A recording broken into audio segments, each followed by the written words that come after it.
let's turn to some weather now. That severe storm slamming the Midwest with winds topping 100 miles an hour, leaving 1 million people without power. It's a long line of thunderstorms that covers more than 250 miles. Easily did that with greater than 600 miles covered by those severe storms. On August 10th and August 11th, a derecho hit the Midwest stretching from Nebraska to Indiana.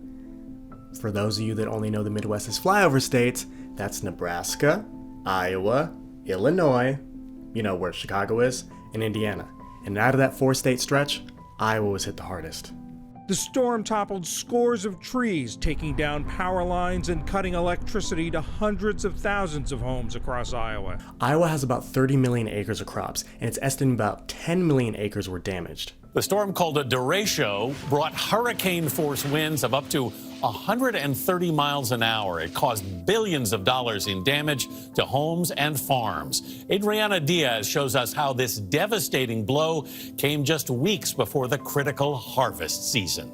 40% of soybean crops, a staple of Iowa's economy, was severely damaged. On top of that, hundreds of thousands of people went without power for days.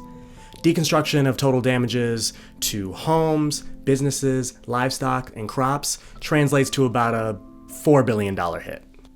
But it's just a flyover state, so why should the rest of the world care? Well, consider this. Iowa's third largest export is corn. You probably thought it was number one, didn't you? Wrong. But even with it being its third largest export, it still leads the nation in ethanol production, with 39%, which equals about 953 million bushels of corn grown in Iowa. In total, Iowa's corn export contributes to about 30% of American ethanol.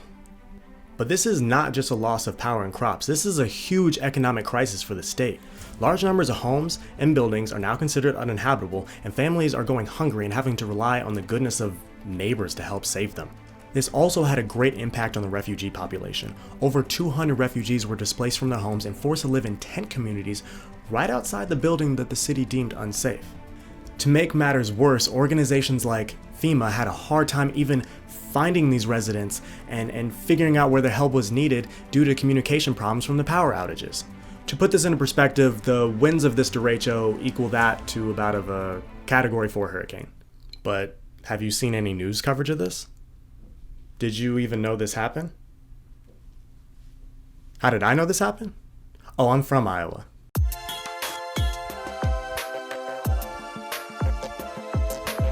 No, not Idaho, and no, not Ohio, Iowa. This storm affected my community, my mother, my father, and my friends. It took nearly 2 weeks to restore power to the area, with nearly every property in Cedar Rapids alone taking damage. Not every home, not every business, every property. Overnight, Hurricane Laura slamming ashore as a monster Category 4, punishing the Louisiana and Texas coast with winds up to 150 miles an hour. The death toll increasing as about 100 major wildfires burn in the West. At least 19 people have died in California, Washington, and Oregon. Dozens are feared missing in fire-ravaged Oregon, where 2 large fires are threatening to merge, and nearly 500,000 residents have been forced to evacuate. So many disasters recently. So many people forgotten. Will this be the new norm? With the rise of climate change, we've seen these disasters more frequently. How prepared are we really?